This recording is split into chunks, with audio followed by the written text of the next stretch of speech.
All right, Channel 9 Live, Day 2, MIX11, Las Vegas, Windows Phone 7.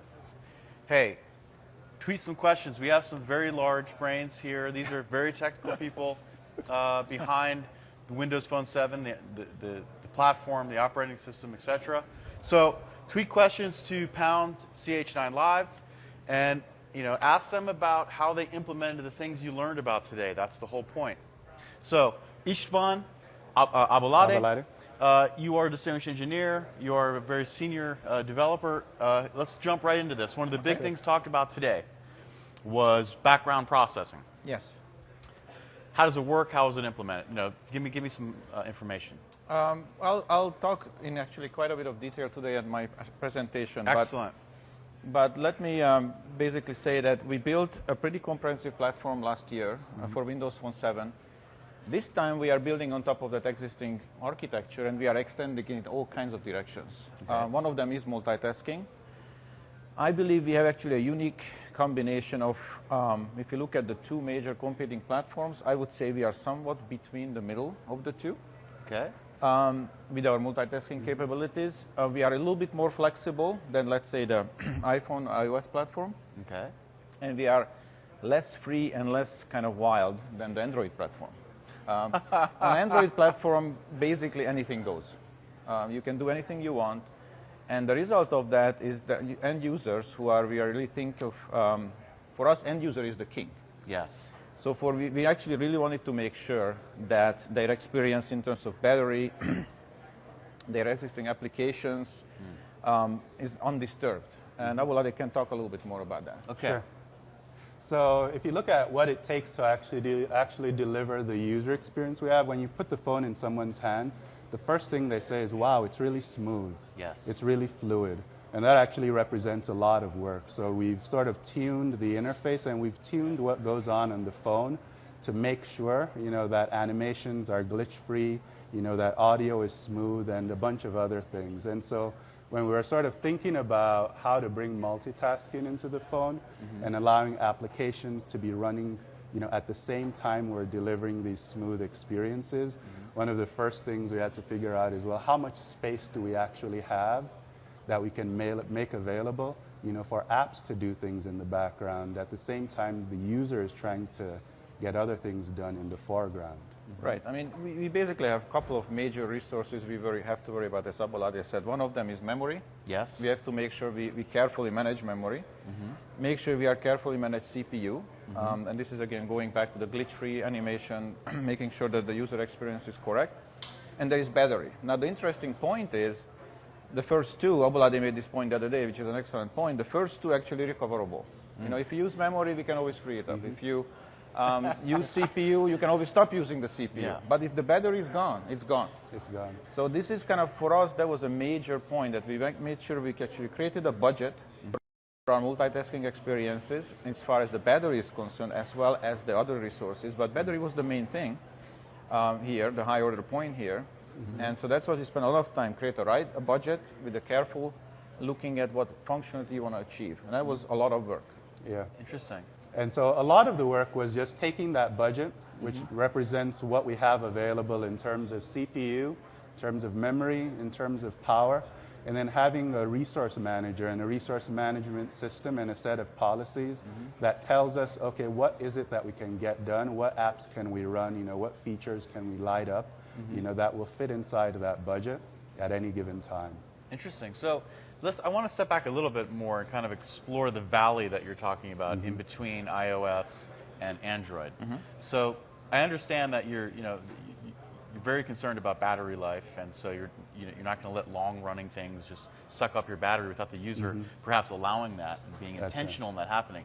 Let's talk a little bit more. So essentially what I'm hearing is this user I wouldn't say user-generated, but user-focused multitasking. They tell you what to multitask. So yes, that's Explain part a of little it, more. but it's more about also, when we think of end users as a king, we want to make sure that we understand the user's intent. Yes. So for example, when we talk about audio multitasking, where you want to make sure that audio is running in the background, it's available to the user can listen to it. The code can actually decode even audio in the background, whether this is a native experience or now or third-party experience can do the same. that's the user's intent is that is actually going on. Sure. So there actually we give a little bit more freedom to the code compared to other experiences where the user is actually interacting with another app, and we want to make sure, as we talked about it, is that it's glitch free. The app can actually get the resources, and no background activity will take those resources away, or, which is much worse, drain the battery. Sure. And so one way to think about it is that when the user is, if it's an experience that the user is interacting with, like audio, which the user is interacting with even though it's not in the foreground, then that's sort of primary. And for everything else, we want to make sure that it still works, but that it fits within the constraints that we have. And then by making those constraints work really well, you sort of open up a much wider set of of possibilities where developers can dream things up, and so long as it fits, Sure. we can make it work. Now let's talk a little bit about one of the things in the first version of the phone. You guys sort of implemented what's called tombstoning, Yes. where you essentially freeze dry a state. Right? And in this case, you sort of did that because you didn't have multitasking. Maybe that's a wrong thing for me to say, but is that not true? So how does this affect today, what you just, with multitasking, that world? Right. So actually, we always had multitasking on the phone. Well, natively. Obviously, Yes. The native apps always supported it. And you could argue that even though we tombstone the applications, resurrecting those applications is usually pretty fast. Absolutely. Not always, and this is something which we are fixing in this release. So now in this release, we'll actually let those applications to stay in memory. They are in a frozen state. That's the best way to think about it. They cannot have activity. We monitor it, that they don't have any activity. But that also allows us to actually seamlessly go back to them. Okay. Yeah. And so if you come back again to the way we think about things in terms of budgets, what we're doing in this new release is that we give the applications memory. Okay. Right? And we let them hold on to memory so that we can bring them back really quickly, but we take away their CPU and we take away their battery. Interesting. Right? And again, the resource management policies that we've built, are what make this possible.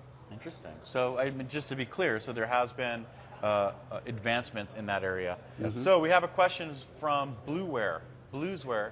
Can a dev influence in some way the background tasking, his task or other tasks? The answer is a little bit. Let's put it this way.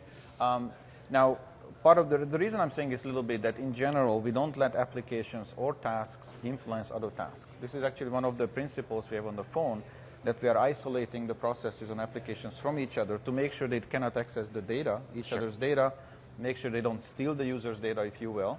So part of it is you can't actually influence other tasks. That comes from the basic principle we have on the phone to protect the end user, who is, end user is the king again.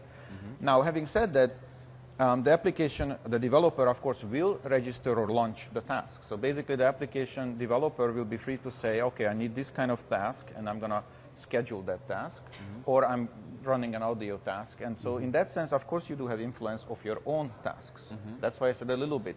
But at the end, it's the system who is managing the task lifetime, the system who is managing the budget, and the system is managing the resources. And so one thing that we really thought about was that, our developers are also users for us. And so we wanted to make sure that what we delivered was very predictable. And so if you look at the budgets that we provide, and the way that the background tasks actually execute, we wanted to be able to give people really clear guidance of your code is going to run on this schedule. With this frequency, you'll have access to these resources. And we move stuff around in the phone to make sure that that's predictable.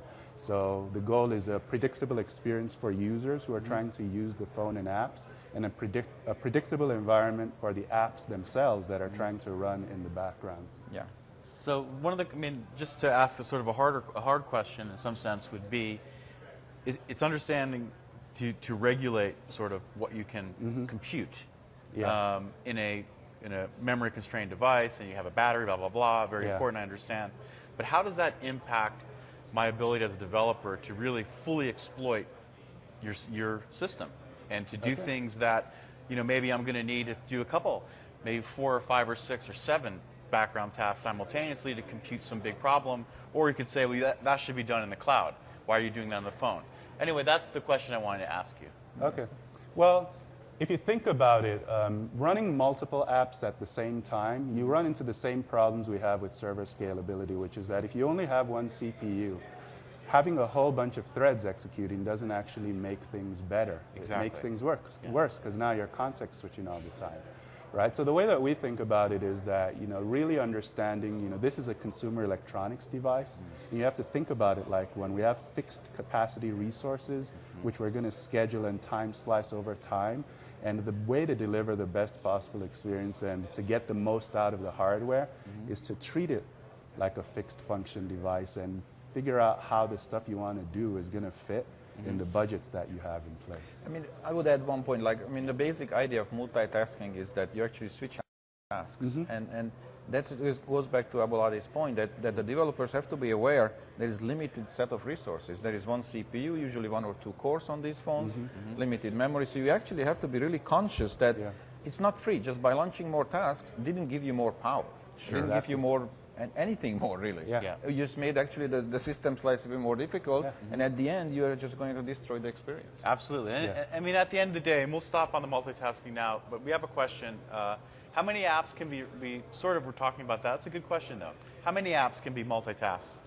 So, I mean, the question actually has two parts. So, if you think about fast app switching, well, the size of the back stack that we had in 7 is you can have 5 apps in your back stack, and so that won't change. And so if we have memory, to hold 5 apps in memory, then you can have 5 apps in the frozen state. Okay. But then there's the other aspect of multitasking, which is background agents. So how many applications sort of can be running in the background, and that's something that we're still tuning.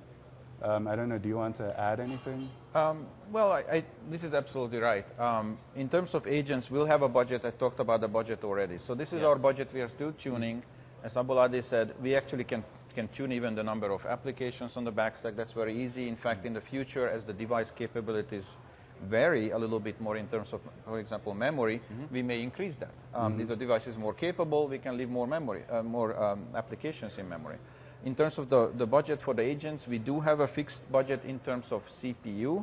The way we are thinking about it is we do want to reserve at least around 90% for the foreground application. So that by definition is limiting the number of tasks we can run in the background. Again, we could pretend that we can run 100. It's not going to make any difference because you only have 10% CPU. Because again, end user is king and we want to make sure the foreground application is running smoothly. It has all the resources it needs. So that drives the whole experience. Excellent. Please remember to ask questions at pound #CH9 Live or #CH9 Live. Hash actually sounds cooler. Ask questions about the development platform if you're out there. So now's your chance. We can move on now. I think it's interesting because you mentioned agents. That sort of that's a different way of thinking about stuff. What's the morphology of an agent? Well, the way we think about it is that, again, we want apps to be able to get access to like the full power of the phone, but for the user's benefit. Right? So when you think about like an agent, right? It's an agent, is someone who's working on your behalf. That's right. Right? And so if you saw Joe's demo, like that was a scenario where it was really very much about the application working on the user's behalf in a way that made sense and that allowed the app's experience to extend into the background. So almost a lot of the design decisions we made around agents were really just figuring out what are the right ways, what are the right sets of capabilities we should have to allow apps to extend their experiences into the background in a way that makes sense. And then come back into the foreground at the right time and in the right way under the user's control.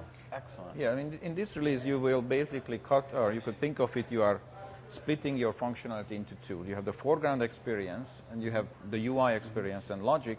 And now you can transfer some of that logic into these background agents. And these agents will work on the behalf of the user. The system will schedule them.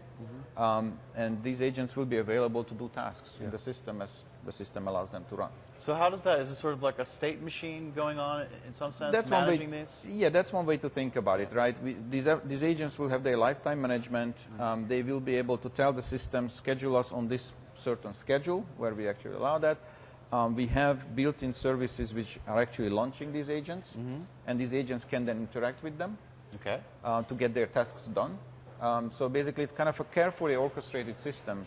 I mean, we keep saying the same again and again, but it's very important to realize that we do have to be very, very careful. Of course. We can't let it run away. Yeah. Because if it runs away, then you end up with a task manager, and the users have to go back and manage their own agents. Exactly. You know, to kill tasks. Kill stuff tasks. Like I mean, that. this is the last thing we want to do. Yeah, I mean, that goes back to the really old days of Windows Mobile. We can't have that. You can't have that This is anymore. an end-user device.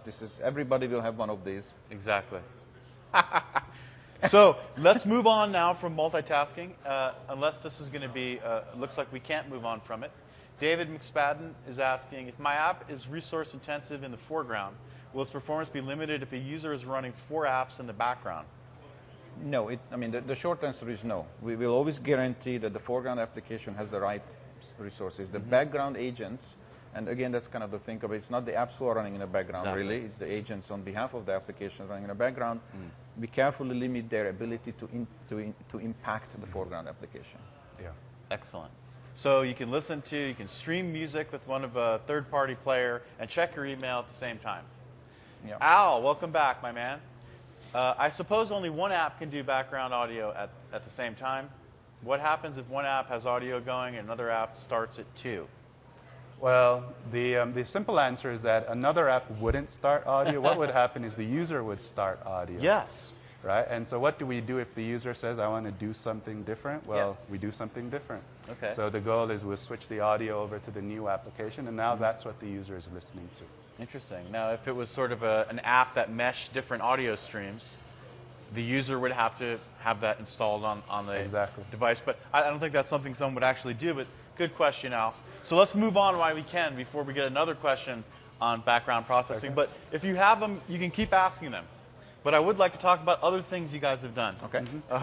So, I mean, what are some of the other things you've done to sort of help with reliability, performance, things you've learned over the course of working with so many developers? You got IE9 to work on the phone. We have a lot to talk about. So let's start with some other new things. Yeah, so we as I said, we built on the existing platform. We extended the software stack considerably. Scott already mentioned it during his keynote. We added over 1,500 new APIs to the system, and we extended a couple of major areas. One of them was structured storage. We are adding now structured storage to the phone using the SQL C compact engine. This is the 4.0 version, which is actually also available on a desktop. So you have great tooling for it on the desktop. You can now use the same on the phone. We are incorporating our Silverlight 4.0 capabilities with all the advances they have. We are doing XNA and Silverlight integration, which is very interesting. Yes. Now you can actually combine 3D graphics or sprite handling if you want with your Silverlight application. And of course, the benefit there is that you can use Silverlight rich text rendering, for example, and multi-language support, and then you can use that in your XNA application, whether it's a game or a 3D graphics application. Okay. So right now, we are actually blurring now between, before you always thought of XNA as a game. Now we are blurring that. You actually will be able to do some very expressive applications using the XNA APIs. And the Silverlight 5 direction kind of shows the same. In Silverlight 5, we are integrating XNA with Silverlight. Excellent. We are also adding socket support. We are extending the launching multitask, some of the launching task capabilities, and so on and so forth. We are adding quite a bit to the platform. Yes. So one of the things I was thinking of, and is the fact that, in the managed context, which that's how we develop on the phone, the garbage collector that's on there is, one could argue, is I wouldn't say deficient, because that's a negative thing to say. That's not what I mean. But it's certainly not capable of sort of, its uncle, or I don't know if it may be further generational. My point is, it's a single generational garbage collector running on ARM. It's very constrained. It's a very complicated problem. Has there been any improvements to help in there, especially now that you have agents running? And talk to me about garbage collection. So we do have a generational garbage collector. You do? With this upcoming release. We do. So we talked about... That's the biggest news of the day, brothers and sisters. And it does Did you make hear that? a big difference. Thank you. Tell us more.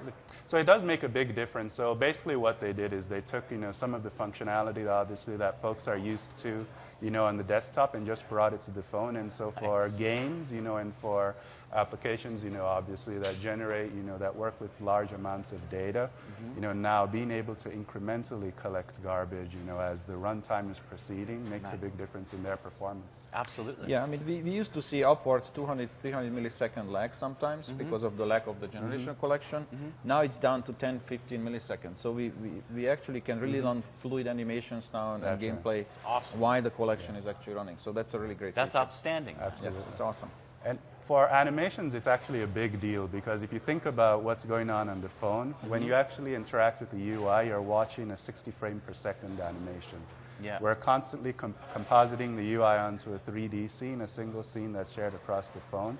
And so if you are 200, 300 milliseconds in garbage collection, obviously it's not going to be all that smooth. You will have 3 frames per second then, which obviously won't be great. No, that'll be really, whoa. Yeah. But that could be sort of a game. See how frustrated you can Right. get people. But no, I mean, to me, that's great news. Yeah, for the platform, that was one of the major, the NetCF team did an excellent job with that. Excellent, man. Absolutely. So IE9 running on the phone. So what was that experience like getting that to work? Talk to me about that. I mean, So I think it was actually interesting because it's somewhat related to what we talked about, with the single scene and how we actually do graphics on the phone. Again, we're composing everything onto a single DirectX scene, and so bringing IE9 to the phone sort of fit naturally with the way that we think about the UI, right? We're bringing all of these different stacks, Silverlight, XNA, and now IE9, with the HTML direct, to the hardware, Yes. and so we're able to do all of these things and sort of have them work smoothly together in a constrained function device because we're going almost directly to the hardware. yes. Excellent. We have a question from George Kinsman. If I want to run a live agent that runs an IRC client, how well would the client receive messages? How does it handle that? So how does an agent deal with asynchronous communication in the background? Is sort of what he's asking, right? Right. So that's an interesting question. For our agents, we don't let them run continuously, except in the case of the audio agent. Okay. Again, the audio agent is very special because it has end-user visible activity. So those can run. But the other agents, and there are a couple of different classes of agents. One of them we call periodic agents. The periodic agents run on a schedule. So if you want to use it for an IRC client, whenever that agent is allowed to run, then actually it could check the status and it could send you messages, whether it's a tile update or a toast to the user. But I won't necessarily recommend. For those IRC, I would recommend using push notifications. This is what was built for.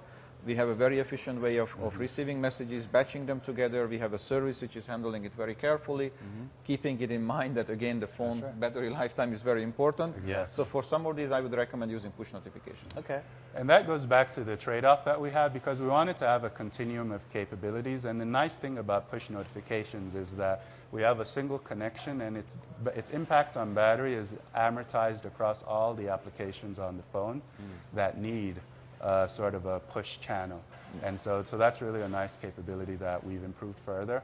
So folks should also take a look at that and think of it as part of their overall toolkit for building experiences. Incidentally, we actually did make the push client much more efficient in this release as well. I mean, that's behind the scenes. You don't really notice it, but our battery life significantly improved with the push client. Actually. Excellent. So has battery life improved significantly since the first release?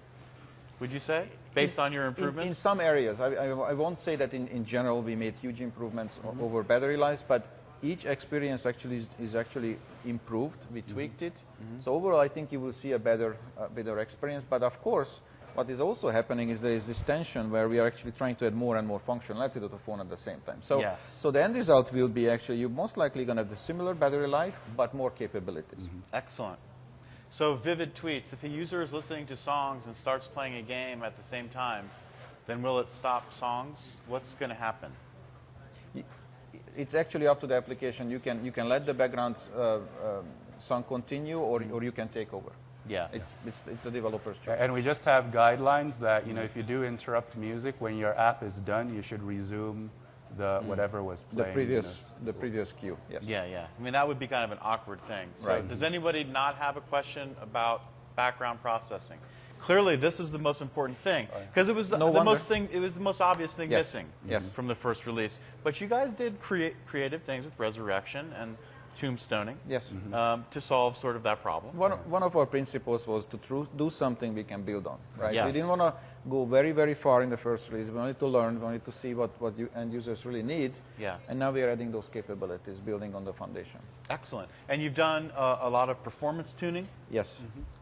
What are like some of the things that kind of what you learned from the real world, from them using your platform? You're like, wow, maybe we should adjust how we cache or how we whatever. Give me some things about some of the core improvements you've made that have sped things up or made it seem like things are going faster. Well, one of them we already talked about, which was the generational Yes, garbage collection. that's the biggest news. That one of the biggest improvements.